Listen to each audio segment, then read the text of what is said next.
Hi everyone, welcome to my final paranormal vlog for the month of October. I mean, I'm probably still going to read paranormal books, but hey, this is the last themed vlog that I'm going to do this month. This is my Angels and Demons vlog. I have 3 books currently on my TBR for this. The first one, which I'm going to be starting tonight, which is The Cleaners by L.L. Frost. I had to look at that because I totally did not look at it when I opened the book. I just looked at the title. Is that just a me thing?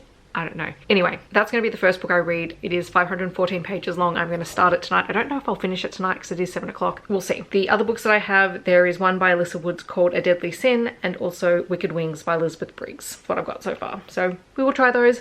But for now, we're going to go with the book that has been sitting on my Kindle Unlimited TBR for months. I think this is urban fantasy, not necessarily paranormal romance, but it's got demons and witches, and yeah, sounds like it's gonna be good. Hi guys, so I am 40% of the way into the story. I'm really enjoying it. Like the setup for this is deeply fascinating.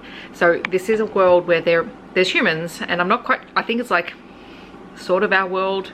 It could be our world, but who knows. Anyway, the Cleaners are a group of supernatural beings who literally clean up messes, and there are 3 of them. So there's Penn, Mark and Flint, and they are in a polyamorous relationship, and one of them is possessed by a demon. So there is a 4th entity in the mix. His name is Darius, and the others do not like Darius.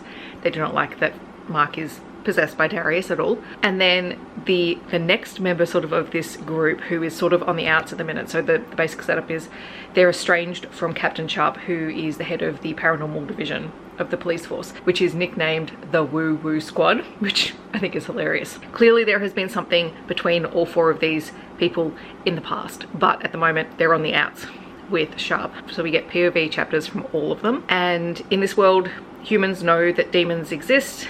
They're called others in this world, and they're various kinds. Sharp's partner in the police force is a siren.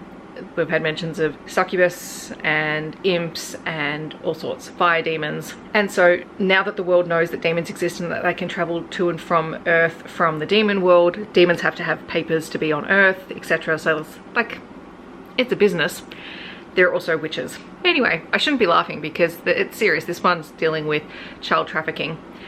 But we open up with one of their clients basically booking an exorcism for their 3-year-old child, knowing full well that it could kill her, despite the fact that the child is not possessed but is actually half demon. And this is where we figure out that the Cleaners, while they're morally ambiguous, they do have a very strong standpoint, and so they basically concoct this scene, an illusion, to save this girl's life and to get her out of her mother's grip, because her mother does not care one bit that this child could be killed. Content warnings for horrible parents and fake exorcisms. And at the moment, what they're all investigating, without realizing that they're all investigating, is that there is someone who is screening women who have witch blood in them, which means that they can carry demon children to term, and that someone is using these women to carry demon spawn. And I think that's what we're about to find out.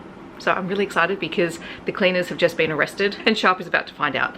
And I'm curious to see what this reunion of all of them is going to be like, because so far they actually haven't interacted or had a conversation yet, and I'm intrigued. Okay, so I finished the Cleaners tonight. I'm not going to talk about it now because I've also just been on a social media spiral going back over the stuff that's happening in Gaza at the minute, which is just horrific. It's really horrific. So I'm trying to share as many resources as I can find on my social media. By the time this video goes up, I mean, no doubt, I'm sharing everything as much as I can every day. The world is on fire, like seriously. I'm going to just have to write a reminder that I have to come back and talk about the Cleaners because I'm not in the right space to do it tonight. Hi guys, so I am going to update you on the Cleaners in a moment, but as per usual, this would not have been a day without more dramas. Like, you cannot make this nonsense up. We went through 2 years of lockdowns. Why is 2023 a dumpster fire? Anyway, I got news today that one of my aunts is very unwell, and that an illness she'd been battling and was in remission for has come back. And on top of that, we start foundation transition tomorrow, and I am down 2 foundation teachers, so I have 2 left, plus 3 transition groups, which means I'm back into transition tomorrow, which is fine, but marginally stressful because I've been trying to coordinate everything and paranoid now that I've missed something.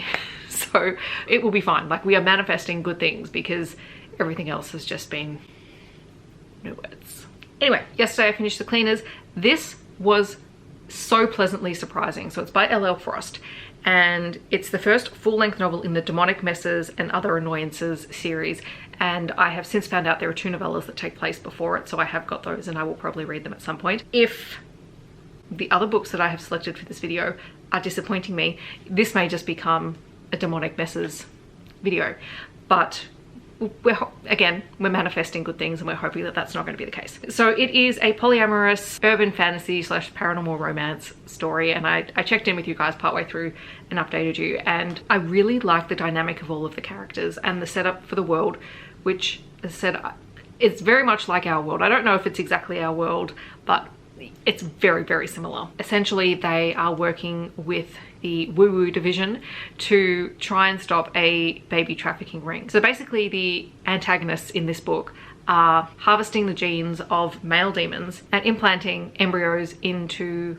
witch blood human hosts, and then taking the children from them because it's hard for demons to procreate. And this is quite triggering for one of the members of the throuple because he was previously married with a child, and we find out that something has happened to his family, so content warnings for death of a partner and a child, and obviously this affects him deeply, and so anything involving children he gets very invested in. We also learn more about Pen and how she is connected to the demon realm because she doesn't scan like some of the other supernaturals in this world, but everyone knows that she has this incredible power, and we learn through the story that she is the daughter of quite a high level demon. For some reason she doesn't register like all the other demons do in this world, so people aren't quite sure what to make of her. It was just really interesting. Like, I think, is it at Alona Andrews level? Maybe not, but I think if you like Alona Andrews you would probably like this book because you just fall into that world with this great cast of characters and this supernatural concept, and things are just always happening. I love that, you know, throughout the book, the core sort of trio split up and they're working with Sharp and his partner and sort of dividing their resources and playing to their strengths. And everyone is having to confront their feelings on things and their nature, because some of the more demonic leaning characters obviously lean more towards violence than towards justice.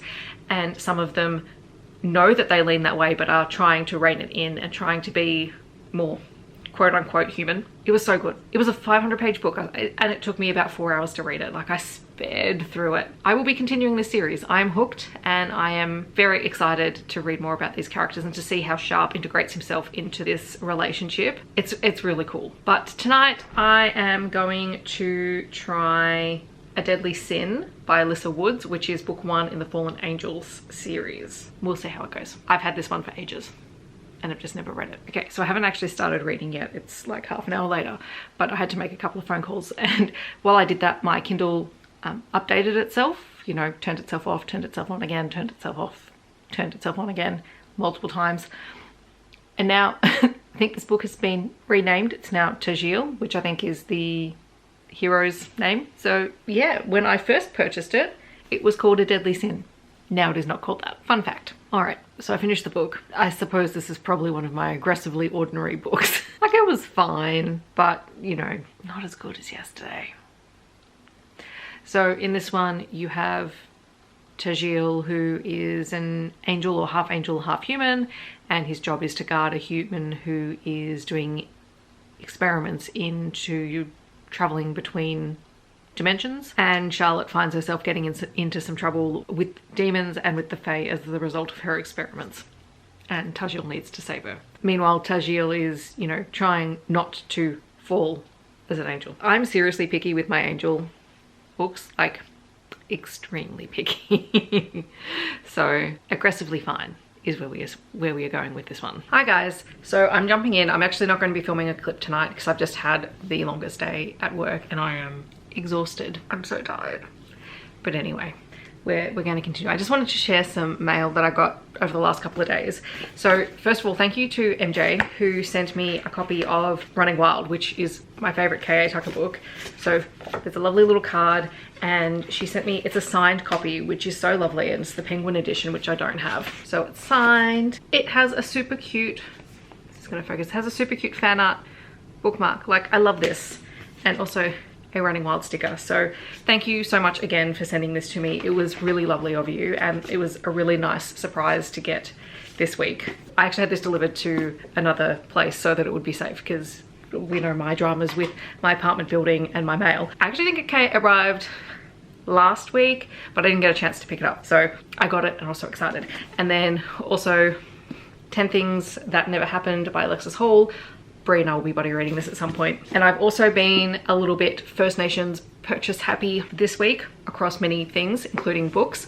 So I have another anthology. This is Marbidi Next Generation Black Writing. This is super short, and I'm pretty sure these are all new Indigenous writers aged between 18 and 21.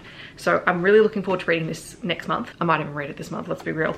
And also The Visitors by Jane Harrison, which is not one of my usual genres, but again, trying to read more Indigenous Australian authors across multiple genres, because that's just who I am.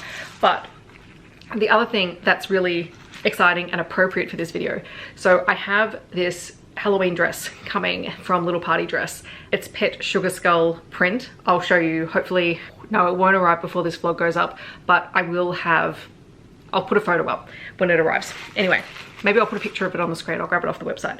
Anyway, it's going to be my Halloween day dress. Normally I wear my bright orange and black bat dress, but given that I have a new principal, I think I need to go something a little bit less in your face than the bright orange dress. Anyway, so I'm going to be wearing that, but I wanted to get some Halloween earrings. I do have some, but I was sort of just looking on Etsy at some Australian Etsy stores, and I found these. Look at those. Aren't they cute? So these are going to be my Halloween day earrings for work, because that's my thing now, is I just match my earrings. I actually decided to get a new jewelry hanger thing. So I have like lots of little earring stand things, but they don't work for me because they're a pain in the neck. Anyway, and I don't have anywhere to put them. So I decided to get another jewelry hanging thing, and it has so many spaces because I have so many earrings. I have so many earrings. I have more coming. I have a lot more coming. I figured what I would do is I would actually sort all of my earrings, and hopefully I will do that in a vlog so you guys can see. But yes, that way I'll be able to see all the earrings that I have, and then I won't double up. I've yet to double up on earrings, which is amazing. But then I can just go through and I can pull out the ones for a week and I can put them on a earring hanger. It'll save me from grabbing things and wearing the same set of earrings multiple days in a row. Because let's face it, I have enough earrings to wear a different pair of earrings every day of a term. This is just my check-in. I will probably be back tomorrow to finish off this vlog and read the next book, because tonight I have to finish Fate's Edge for our live show, which is tomorrow. Shh, don't tell Heather. Normally I'm really good and I've read it beforehand, but this month I wanted to read it closer to the date because I knew I would forget information about the book, but now I am reading it right beforehand. At least I'll remember what's happened. Alrighty, so I started reading Wicked Wings by Elizabeth Briggs, which is a Why Choose Paranormal Angel romance. The heroine, from what I gather, is half angel, half demon / succubus, and her brother's gone missing and she's trying to get into an angel academy to try and track down what happened to him. And I'm gonna stop right there because this seems to be it's like a new adult college academy thing, which fine, usually I can read it, but it seems like they're just going to be absolute pains in the asses and on the bullying side of things for the time being, and I'm just like, not doing that. I'm not sitting through a book just to get to them realizing that they don't need to be assholes. So we're going to stop that one, and I was just having a quick look on Kindle Unlimited to see if there was anything angel related that was short that I could throw into this video so I don't just DNF it here, because that would be an abrupt ending. And so I found this book. It's called The Demon's Curvy Angel, a Halloween novel holiday romance by Brill Harper. It's 63 pages. So I think I might give that a go, and we'll just call this down to Steph is ridiculously picky about angel romances. I really need to do a Guild Hunter reread at some point, but anyway, that's not happening anytime soon. So we're just gonna try this novella and see how it goes. Okay, so I finished The Demon's Curvy Angel. Now this is not an actual angel. The heroine is dressed as an angel for Halloween, and she meets a demon in a bar. And they have a one-night stand, and then she goes to work a couple of days later and realizes that her new boss is the same guy that she slept with on Halloween, and that he's still dressed in his Halloween outfit. And because he realizes that she can see his true form, it's obvious that she is his fated mate. This is super short and very much like an insta-lust fated mates sort of situation. It does have breeding kink in it because he is determined to have a child, but it was kind of entertaining. What I did realize as I was reading it, like, I should have seen if I'm behind in any of Chace Verity's demon books, and I am. There is one called Second Chance with the Demon, which I haven't read yet, so let's just tack this on, and this is becoming more of a demon than an angel romance video, but that's fine. This will be the last one that I read, Second Chance with the Demon, because it's Chace Verity, and I haven't read a Chace Verity book this October, and that, my friends, is a travesty. Okie dokie, so I finished Second Chance with the Demon, and I really liked this one. I mean, it's not surprising, it's Chace Verity. So this one is a sapphic demon romance. It does have a protagonist who works in a game design company, and the workplace is toxic. Her boss is just awful. Originally, the company started as a romance game company, and after she is forced to take a vacation, she comes back and finds out that her boss has completely downsized everything and has changed the direction of the company, which doesn't align with their fan base or anything else to do with, you know, what the company is known for. She and the people who remain are basically being worked into the ground. And alongside this, a demon that she knew when she was a teenager keeps popping into her life. And initially, our main protagonist, Crystal, has sort of managed to convince herself, or been convinced when she went through therapy when she was a teenager, that Mina, the demon, didn't exist. So the first time she comes back, Crystal thinks she is a figment of her imagination, etc. And Mina is sort of trying to prove that she's real, she's back, she wants to be with Crystal. And the thing about Mina, like, Mina's a fire demon, and that does come into a couple of things later on. She's also just very clueless about the human realm because she can't stay in the human realm permanently. She sort of has to travel between the demon realm and the human realm so that, you know, she doesn't die. And so she's not always up on everything to do with humans. And she calls herself a firefighter because she fights things with fire. And at one point they're talking about Mina possibly getting a job here on Earth. And she said, oh, I can be a firefighter. And Crystal's like, you know, firefighters put out fires, they don't start them. So, like, she's very cute in that way, but it was really cool, and I really, really enjoyed it. But for those people who need content warnings for it, there's misogyny, references to workplace sexual harassment, there is a lot of mental health stuff. Crystal is going through quite a lot, and that is on page. It does deal a lot with burnout, so be aware of that. There's alcohol consumption, and then in terms of the steamier scenes, there's role-playing. It is an open door book, and I had a great time. That is a much better way to end this vlog. So ultimately I read 4 things and DNF'd 1. 4 things and DNF'd 1. Yes, I think that's right. What was the first thing that I read? Oh, The Cleaners. So I still think The Cleaners was my favorite thing that I read for this vlog. Probably then followed by Chace Verity. I just don't trust people to do angels really well, and I don't know how to describe what I want from an angel book, but it's so hard for me to find it. Ultimately, we end up with far more demon books than angel books because I feel like people just get that dynamic better than what I'm looking for in angel books. I still live in hope for more angel books. I do have my Nalini scene books, so there's always that. Thank you for joining me for this vlog and the craziness that ensued. I have to wrap this up because I have to, you know, dive in and start another vlog in about an hour because I'm not organized this week. If you've read any of these books, let me know in the comments, or if you have other suggestions, feel free to let me know down below. If you have good angel recommendations, please, please, please leave them in the comments because clearly I'm not doing a good job at finding any of them. And if you just want to let me know that you're here but you don't leave a comment, feel free to leave either a demon or an angel emoji, depending on whether you are team angel or team demon. I hope that wherever you're on the world, you're staying safe and healthy, and I will see you in my next video. Bye everyone.